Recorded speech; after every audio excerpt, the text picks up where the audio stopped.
Meus queridos irmãos, sejam bem-vindos à lição de número 2 do quarto trimestre desse ano de 2024. Lições bíblicas, lições da Escola Bíblica Dominical. Essa lição de número 2 tem por título As Promessas de Deus para Israel. Nós vimos na lição número 1 sobre as promessas de Deus, num parâmetro geral. Vimos que existem promessas condicionais, promessas incondicionais, os objetivos da promessa de Deus, por que Deus ele faz promessa para nós.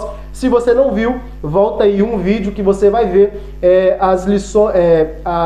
as promessas de Deus, sobre as promessas de Deus no geral. E nós falamos também na lição anterior que nós não faremos como o trimestre passado, de ler toda a lição inteira e fazer ali comentários em cima do comentário do comentarista e também aplicações. Nós faremos diferente. Faremos então nesse trimestre, ou a partir desse trimestre, nós faremos um resumo da lição. Nós falaremos aqui sobre o textual, a verdade prática, e depois da introdução nós faremos um resumo da lição em geral. E o textual dessa lição, que tem por título As Promessas de Deus para Israel, porque essa lição e esse trimestre inteiro falará sobre as promessas de Deus para alguma coisa. E essa é a promessa de Deus para Israel. Lá no início, as promessas que Deus fez para Israel. O textual diz para nós, quando Deus ele fala para Abraão, em Gênesis capítulo 12, versículo 3.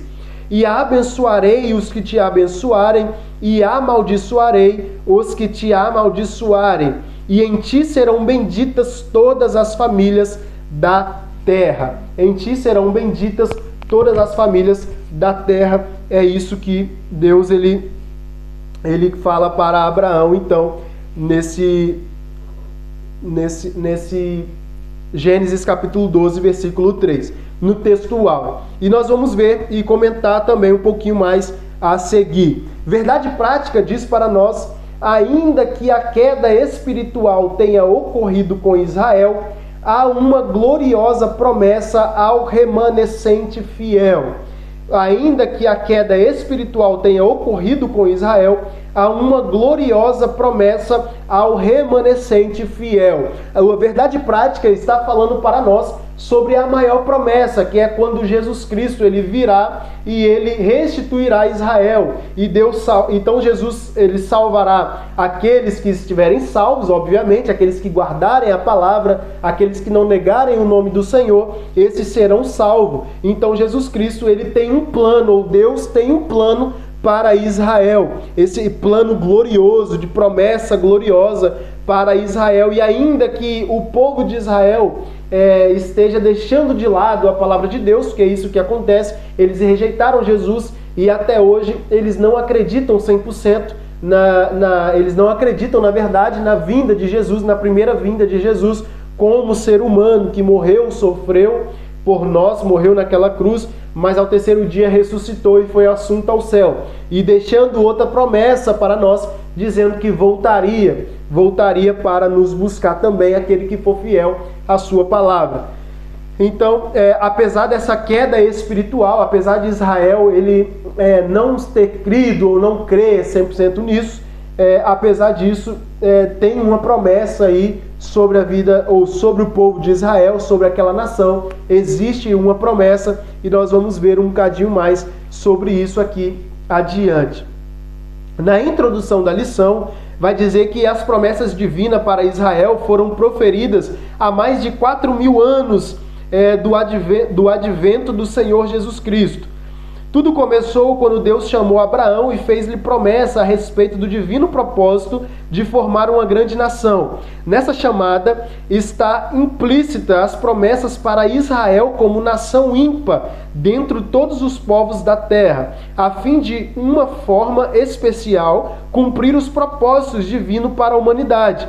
Por isso, nessa lição, veremos que muitas promessas de Deus para Israel são irrevogáveis. Elas foram feitas por Deus a Abraão, a Isaque, a Jacó e a Davi, e confirmada com o advento do Senhor Jesus Cristo. Então Deus ele vai fazendo promessa desde Abraão e ele vai cumprindo essas promessas até a vinda de Jesus. Também foi promessa de Deus, que do livro de Isaías, que o profeta Isaías ele profetizou, e os outros profetas também profetizaram a respeito da vinda de Jesus, a primeira vinda, e ela se cumpriu, então as outras também se cumprirão.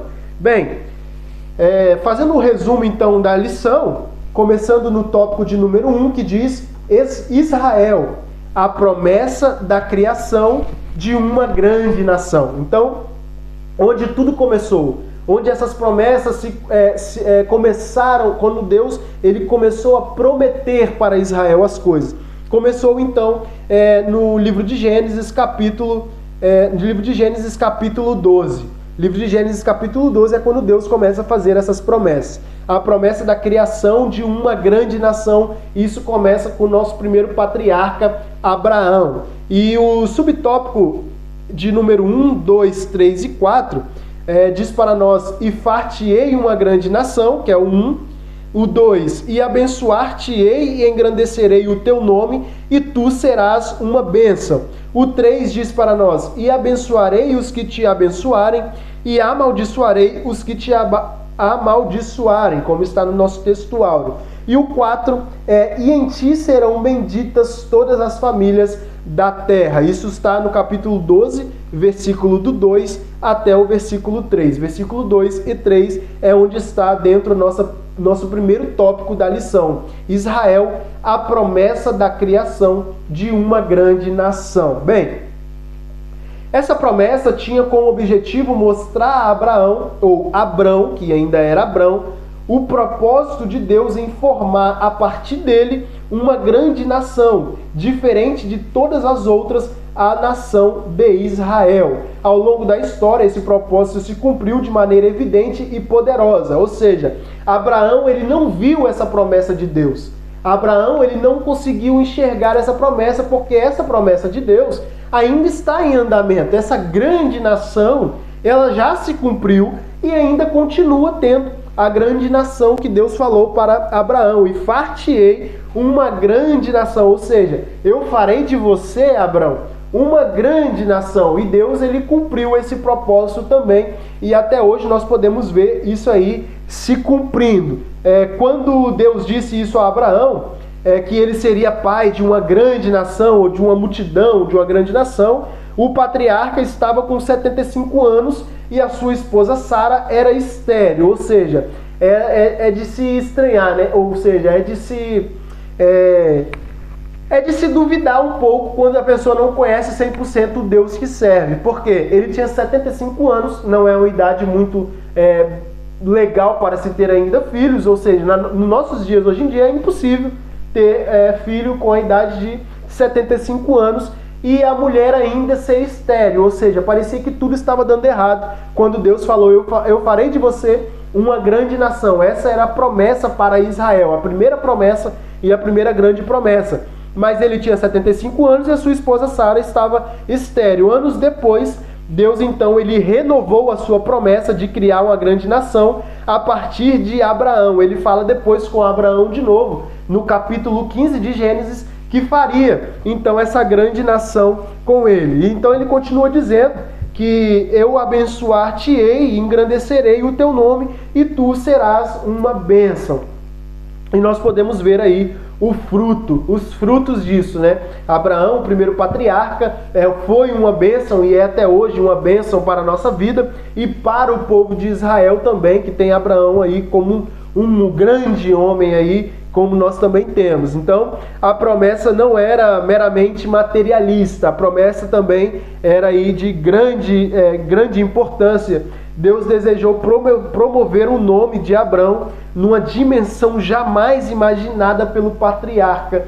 Então, isso ele nunca imaginou que o nome dele seria tão grande quanto é. A promessa de Deus ela não é meramente materialista. A bênção material deveria carregar um testemunho espiritual. E tu serás uma bênção. Quando ele diz para Abraão, tu serás uma bênção, é em âmbito espiritual também. Ou seja, ele foi abençoado a nível material, mas ele também foi grande abençoado em nível espiritual. E isso está dentro das promessas condicionais, porque isso aconteceu porque Abraão ele quis. Abraão também ele abraçou a ideia de Deus, abraçou a promessa de Deus e correu atrás disso aí. Então Deus, tudo que prometeu para ele, Deus cumpriu. E abençoarei os que te abençoarem, amaldiçoarei os que te amaldiçoarem. Isso está até os dias de hoje. E em ti serão benditas todas as famílias da terra. Essa é a primeira promessa para Israel, vindo de Abraão.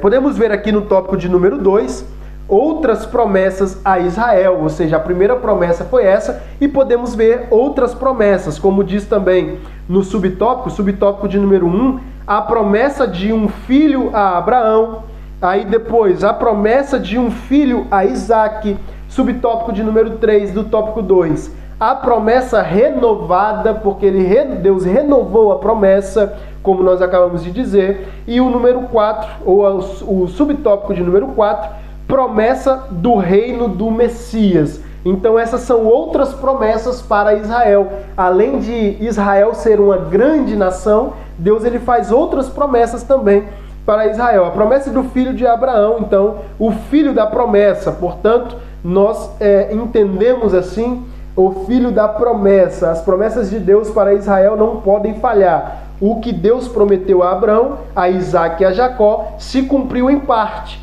e terá seu cumprimento pleno quando Jesus voltar em glória. Então, Deus ele faz essas promessas, e essas outras promessas aí é que Abraão teria o filho chamado Isaque, e ele teve esse filho chamado Isaque, que nós chamamos o filho da promessa. Nós falamos assim, né? O filho da promessa é Isaque. Apesar de Abrão ter tido o filho Ismael com a serva de Sara, chamada Agar, o filho da promessa é esse aqui, é Isaque. Então Deus ele faz essa promessa através de Abraão, de Isaque e do filho de Isaque, que é Jacó. A promessa de um filho a Isaque, ou seja, Deus ele faz promessa de um filho a Abraão, que foi Isaque. Depois, Deus ele faz uma promessa de filho a Isaque, que foi Jacó. Jacó então gera os seus 12 filhos, que então depois eles se separam como as 12 tribos de Israel, de onde vem Davi, de uma tribo, da tribo de Judá, e também vem aí Jesus Cristo. Jesus veio também dessa linhagem aí, apesar de ser filho de Deus, filho do Espírito Santo, mas ele vem também dessa linhagem aí, a sua mãe vem dessa linhagem. Por isso que é interessante nós vermos aqui a promessa de um filho. Então Deus ele promete um filho a Abraão, que é Isaque, promete um filho a Isaque, que é Jacó. Jacó gera as 12 tribos, que daí vem a promessa do subtópico de número 4, a promessa do reino do Messias. Por intermédio do profeta Isaías, Deus falou que o Messias nasceria da descendência de Jessé, pai de Davi, para redimir Israel e a humanidade. Por isso o Senhor Jesus é chamado de o Filho de Davi, o Emanuel. Eis que a Virgem conceberá e dará à luz um filho, e ele será chamado pelo nome de Emanuel, que traduzido é Deus conosco. Está em Mateus capítulo 1, versículo 23. E isso vem de Isaías capítulo 7, versículo 14, essa promessa. Vamos ver o tópico de número 3, então, que fala sobre a promessa de salvação para Israel. Só recapitulando aqui, o tópico de número 1 é Israel, a promessa de criação de uma grande nação, que quando Deus faz a promessa para Abraão de fazer uma grande nação através dele, que é a nação de Israel. Depois o tópico de número 2, que são as outras promessas, é quando Deus faz a promessa para Abraão de dar-lhe um filho, mesmo ele sendo velho e mesmo a sua esposa sendo estéril. Então Deus abre a madre de Sara e dá um filho para ele. A mesma coisa Deus faz com o filho de Abraão, Isaque, que ele tem a sua esposa de nome Rebeca, e ela também era estéril, e aí Deus abre a madre dela também, e aí então eles concedem um filho, ou concebem um filho de nome Jacó. Deus concebe então um filho de nome Jacó para ele. Então Jacó tem as suas tribos, os seus 12 filhos, que formam as 12 tribos, e aí daí vem o Davi e depois vem o Messias. E no tópico de número 3 vai falar sobre a promessa de salvação para Israel. Lembrando que na introdução nós falamos da queda, né? Ou na lição anterior também falamos isso, da queda de Israel. Israel sempre teve aí uma queda, ele sempre se afastou um pouco de Deus, mas Deus também fez a promessa de salvação. O subtópico de número 1 diz a queda de Israel. O subtópico de número 2 vai dizer a tristeza de Paulo por Israel. E subtópico de número 3 vai dizer a promessa de salvação para Israel. Então, nós podemos ver aqui nessa lição que no Novo Testamento mostra claramente a queda de Israel. Se formos analisar, nós vemos a queda de Israel. A nação não conseguiu exercer o papel de nação sacerdotal no meio de outras nações. Por isso, o capítulo 9 e 11 da Epístola de Paulo aos Romanos trata de algumas questões que muitos cristãos dos dias atuais se fazem hoje, como as promessas de Deus para Israel podem permanecer válidas até hoje. Elas foram revogadas? Essas são algumas perguntas que as pessoas fazem até os dias de hoje. De fato, Israel permanece em rebelião contra Deus, porque a nação não reconheceu o Senhor Jesus Cristo como seu Messias verdadeiro. Bem, a nação de Israel, a queda da nação de Israel foi quando rejeitou Jesus Cristo, e rejeita até hoje, porque eles não acreditam que o Messias veio para a redenção do povo. Então eles não acreditam nisso, por isso que isso se chama a queda de Israel. Mas Deus ele tem um plano para Israel. Deus ele tem um plano de salvação e uma promessa de salvação para Israel. O capítulo 9 de Romanos revela a demasiada tristeza do apóstolo Paulo pelos judeus que não reconhecem a Cristo. E é uma tristeza para nós também, meus irmãos. Como Paulo também sentiu essa tristeza, também é triste para nós ver como o povo que de onde Jesus veio, de onde veio a linhagem de Cristo também, um povo que tem uma promessa tão grande, que tem os olhos do Senhor sobre eles, não acreditarem e ter rejeitado o nosso Senhor Jesus Cristo.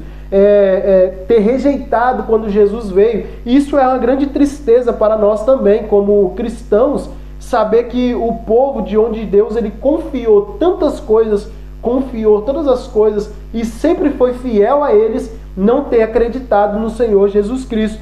Paulo ficou triste também, ele conta isso em 1 Coríntios capítulo 9, e também nós ficamos tristes com esse acontecimento. E sim, os judeus que não reconhecem a Cristo estão em uma situação muito difícil, pois o Senhor Jesus descende diretamente deles, segundo a carne. Romanos capítulo 9, versículo 5 fala isso para nós. E então nós vemos a promessa de salvação para Israel. Quando orava por Israel, o apóstolo expressava o seguinte: dos quais é a adoção de filhos, e a glória, e a concertos, e a lei, e o culto, e as promessas, dos quais são os pais, e dos quais é Cristo, segundo a carne, o qual é sobre todos, Deus bendito eternamente. Amém. Palavras de Paulo, em Romanos capítulo 9. Essas qualificações mostram que Deus cumpre a sua palavra prometida àqueles homens que o buscam em sinceridade. Por isso a Bíblia assegura que Israel será salvo, ainda que não totalmente. A Bíblia diz que esse povo será chamado de filhos do Deus vivo, que o remanescente fiel de Israel será salvo. O libertador que virá de Sião fará isso. Ou seja, Jesus virá para resgatar Israel, mas não completamente, tendo em vista que nem todos vão crer até a volta de Jesus Cristo, que ele é o Messias. Mas nós acreditamos que até lá, muitos do povo de Israel, eles vão crer sim que Jesus Cristo já veio e que Cristo prepara aí a sua segunda vinda. Bem, nessa lição, ou acabando essa lição, quero fazer a conclusão que diz: as promessas de Deus para Israel não podem falhar. O que Deus prometeu a Abraão, a Isaque e a Jacó se cumpriu em parte e terá o seu cumprimento pleno nos tempos futuros, quando o Senhor Jesus voltar em glória e implantar o seu glorioso reino do milênio. Lembremos da palavra do compromisso do Senhor em Isaías capítulo 43, versículo 13. Ainda antes que houvesse dia, eu sou, e ninguém há que possa fazer escapar das minhas mãos. Operando eu, quem impedirá? Então, por mais que Israel teve a sua queda, por mais que Israel rejeita Jesus Cristo, o remanescente fiel, que é o Senhor Jesus, ele voltará em glória, nas nuvens voltará em glória, então ele restituirá tudo isso. Aquele que crer será salvo e reinará também com Cristo no milênio, mas ele vai vir para reger a terra no milênio aí, como diz para nós. Então, falando sobre a lição desse número 2, que é as promessas de Deus para Israel, que são várias, que são várias promessas para Israel, mas a maior promessa nós estamos também aguardando. É quando Jesus virá em glória e resgatará o seu trono, resgatará, aliás, o reino de Israel e a nação, e transformará a nação, e nós vamos vir para reinar com ele também no milênio, para depois ele fazer novos céus e nova terra e uma nova Jerusalém também. Por isso, nós vemos aí nessas lições, nessa lição de número 2, as promessas de Deus para Israel. Meus irmãos, eu aguardo vocês na lição de número 3, na próxima semana, e que Jesus em Cristo vos abençoe.